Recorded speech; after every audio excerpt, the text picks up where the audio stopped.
let's get straight to the point.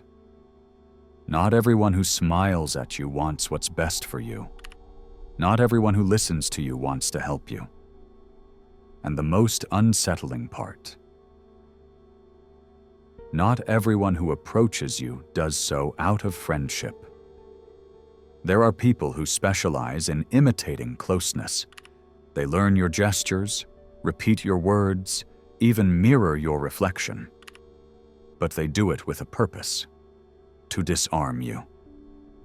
And do you know their best strategy? Not to show themselves as enemies. They disguise themselves as allies, as saviors, as those voices that are always there. They make you lower your guard with sweet words, attentive gestures, and a comprehension that seems genuine, but never really was. Betrayal doesn't come with daggers.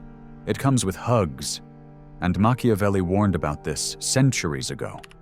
The real danger never comes shouting. It enters silently, sits beside you, and waits. Waits for you to open the doors yourself, to tell them your doubts, your mistakes, your weak points. And why do you do it? Because you still believe that bonds are built from emotion, not strategy. Because you confuse closeness with loyalty.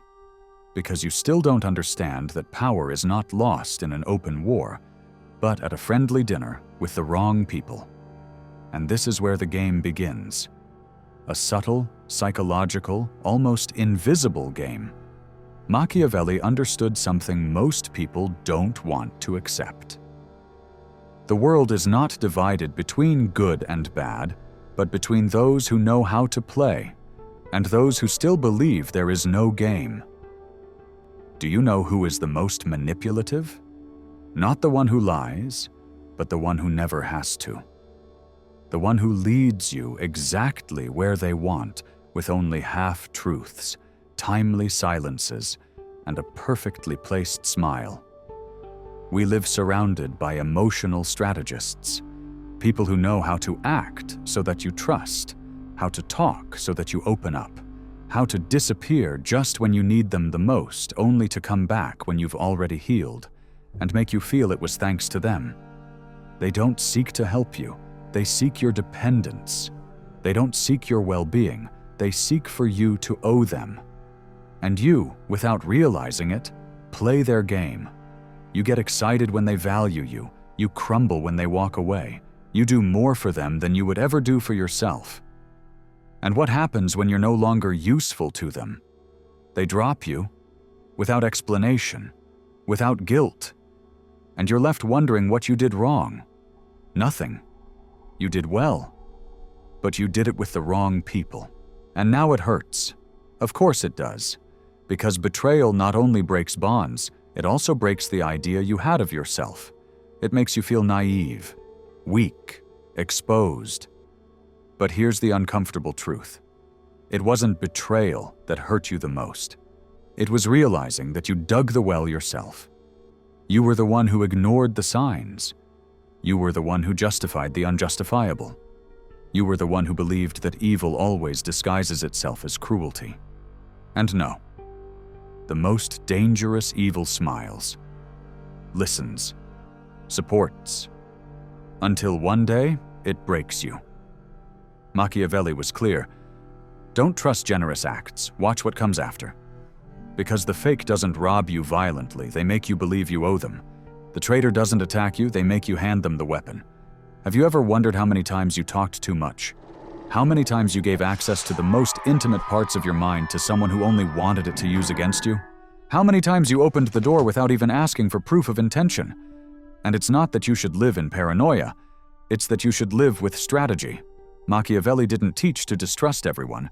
He taught to trust with criteria, to observe, to listen more than you speak, to not reveal your emotions to those who have not proven capable of holding them.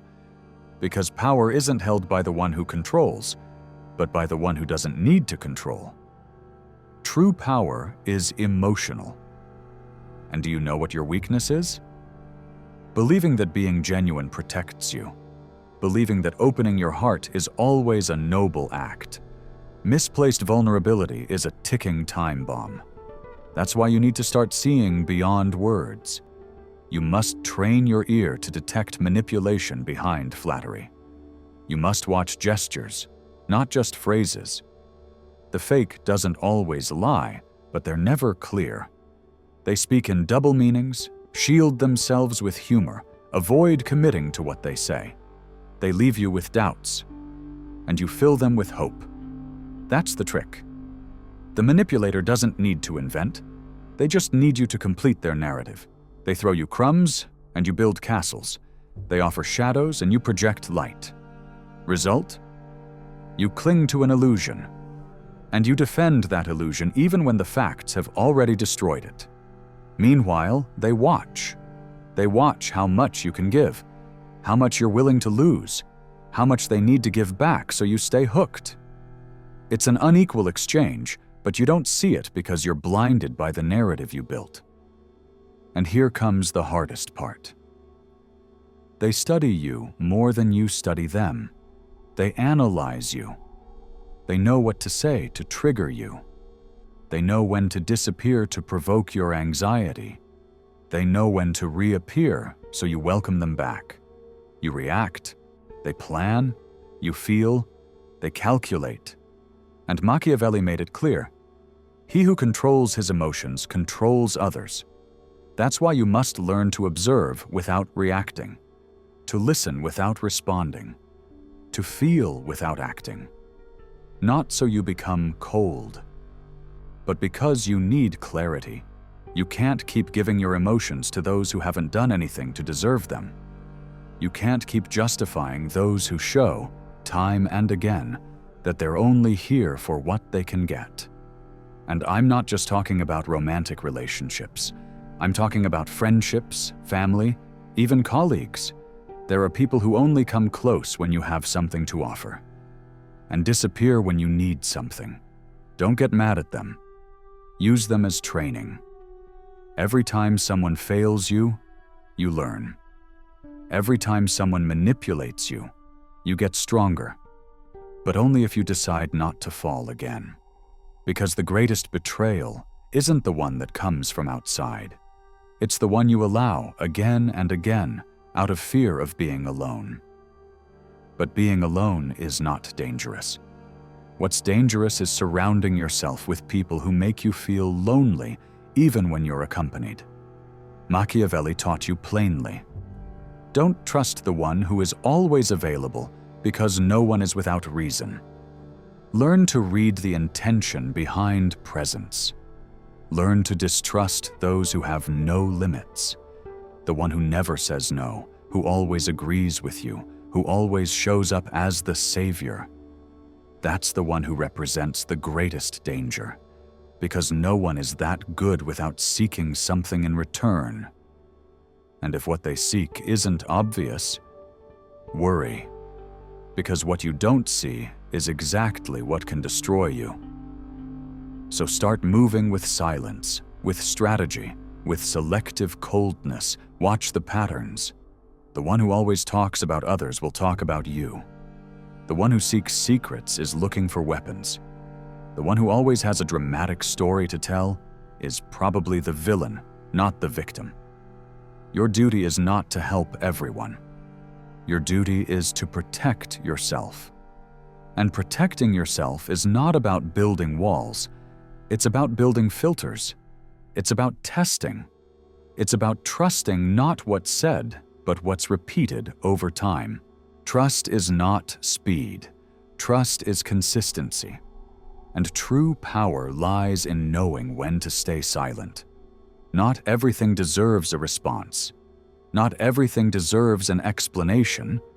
Your silence can be more terrifying than 1,000 words, because the fake cannot handle mystery. The manipulator needs to know what you're thinking, and if they don't get it, they lose control.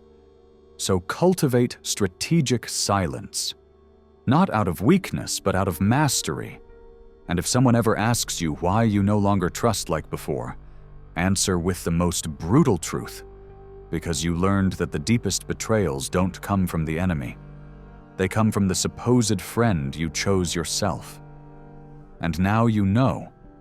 Now you can decide with whom you share your energy, and with whom you only share distance, because those who don't take care of your trust deserve your forgetfulness. Machiavelli wasn't cruel. He was realistic. And reality, if you know how to use it, can be your best armor. Do it this way, and no one will use you as a pawn again, because now you understand the game, and you have stopped being part of the board. And now that you understand it, that you see the pieces on the board, one question remains. What do you do with all this power you used to give away without measure? Because there's a type of betrayal even more dangerous, one that doesn't come with hurtful words or suspicious silences. It's the betrayal disguised as help. The one that seems like support, but is actually control. The one that comes when you're at your lowest point and offers you a way out. But that way out has a price, your autonomy. They call it advice, but it's manipulation. They call it concern, but it's surveillance. And the worst part, you thank them. Because when you're broken, any kind gesture seems true. Here enters another profile Machiavelli already foresaw, the interested savior, the one who doesn't want to see you well for your sake, but for theirs. Because when you heal, they lose power. When you get stronger, they stop being necessary. And that, they cannot allow. That's why they'll help you, yes, but only up to the exact point where you still depend on them. They'll give you the fish, but never teach you how to fish, because the day you learn, they lose value in your life. That kind of bond is more common than you think, and also more destructive, because it's not based on affection, but on need. And not your need, but theirs. They are people who need you weak to feel strong, who need you confused to feel wise, who need you sad to feel indispensable. And you, believing they're with you out of love, don't see that they're with you out of ego. Do you feel it? Those relationships where everything seems fine, but something doesn't fit. Those bonds where they help you, but you end up more exhausted than before. Those people who save you, but leave you feeling small. That's not help. That's emotional addiction in disguise. And now that you know this, you understand why silence becomes sacred.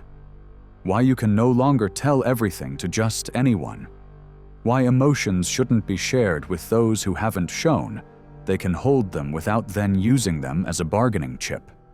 Machiavelli didn't talk about emotional coldness as punishment, but as a shield. It's not about stopping feeling, but about stopping unnecessary exposure. Because every time you emotionally bare yourself before the wrong audience, you give them the keys to your world, and many don't use them to enter, but to loot. And here comes another key point: your reputation. Machiavelli understood something that remains as real today as ever. Perception is more powerful than truth. It doesn't matter who you are. What matters is who they think you are.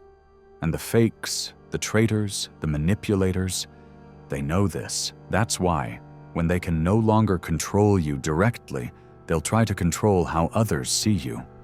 And there begins the invisible war. A silent campaign of whispers, planted doubts, half-truths. They don't attack you head-on.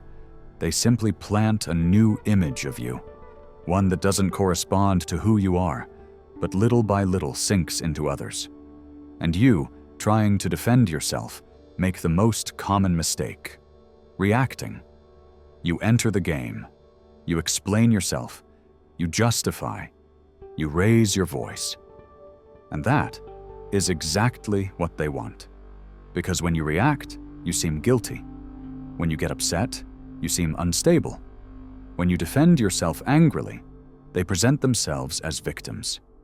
That's when you must apply the most powerful teaching: emotional control as a survival strategy. It's not about repressing. It's about choosing when and how to show. Because whoever makes you lose your temper dominates you. and whoever gets you to defend yourself accuses you without saying a word. Silence in this kind of battle is not absence, it's invisible attack. It's a response that screams louder than 1,000 arguments. Machiavelli would have said, "Don't fight on foreign ground. Change the board or change the game." And in this case, the board is public opinion, and the game is the narrative. Who tells your story? Who speaks for you when you're not there? Who manipulates the image others have of you? That's why you must guard your personal narrative as if it were a shield. Don't over-explain. Don't justify anything. Let your actions be your defense and your silence your sentence. Because there's something the fakes and manipulators cannot stand: the void. Silence confounds them. Lack of reaction disarms them. And that's where you take control. But let's go even further. Let's talk about loneliness. That word that scares many, but, nevertheless, is the foundation of your strength. Most people who fall into webs of falsehood do so out of fear of being alone. They prefer dubious company to honest introspection. They prefer noise to silence. They prefer to feel they belong, even if it's to an environment that consumes them. And that need is the perfect hook for the manipulator, because they don't need to force you.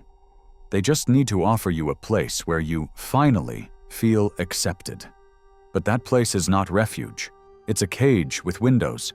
Machiavelli didn't talk about being antisocial. He talked about being self-sufficient. That true security doesn't come from the group, but from oneself. And this is where you have to do the most brutal work. Reconcile with your own company. Accept that loneliness doesn't destroy you. It reveals you. Because only in silence can you detect false echoes. Only in the void can you distinguish what is real from what is necessary. Loneliness is not punishment. It's a filter. And if you're not capable of spending time with yourself without needing constant validation, you'll be an easy prey for whoever offers it, with hidden interests. So to recap, the fakes disguise themselves as support. The traitors hide in generosity. The manipulators feed off your need to be loved. And you, if you're not careful, give them the power. But now you know this. Not everyone who leaves loses you. Some set you free. And not everyone who praises you values you. Some only sharpen the trap. So sharpen your perception. Harden your criteria.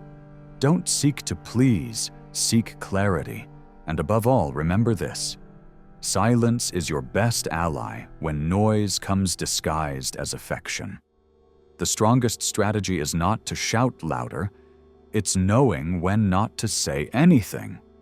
Because the one who masters the game of invisibility, who appears only when they decide, who leaves without explanations, and who returns wiser, colder, and stronger, that's the one who ends up controlling the game.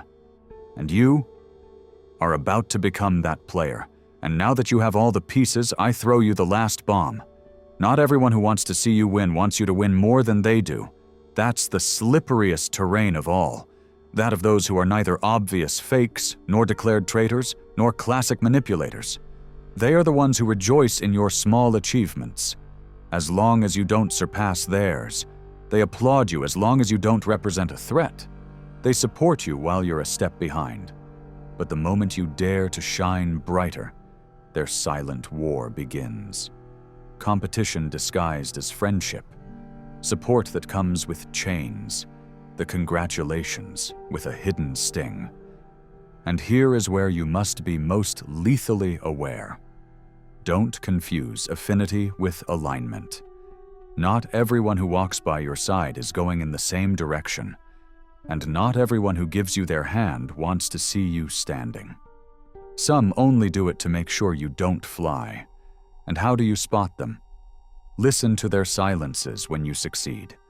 Look into their eyes when you talk about your goals. Feel their energy when you're on top. Because a true ally resonates with you without reservation. The one who gets uncomfortable with your expansion has already shown themselves. And the most painful part, Often they are the closest ones. But that's the moment you must remember what's essential. Your greatest loyalty must be to yourself. You're not here to fit in, you're here to awaken. Because in a world full of masks, true luxury is not needing a disguise. And that luxury is paid for with pain, with selective solitude, with uncomfortable silences. But above all, with freedom. The freedom to choose your battles, your bonds, your words. The freedom to disappear when it's time and return when you decide. The freedom to be unreachable for those who haven't proven they deserve you. And here's the brutal closing. The fake, the manipulator, the traitor, they don't fear you for what you have.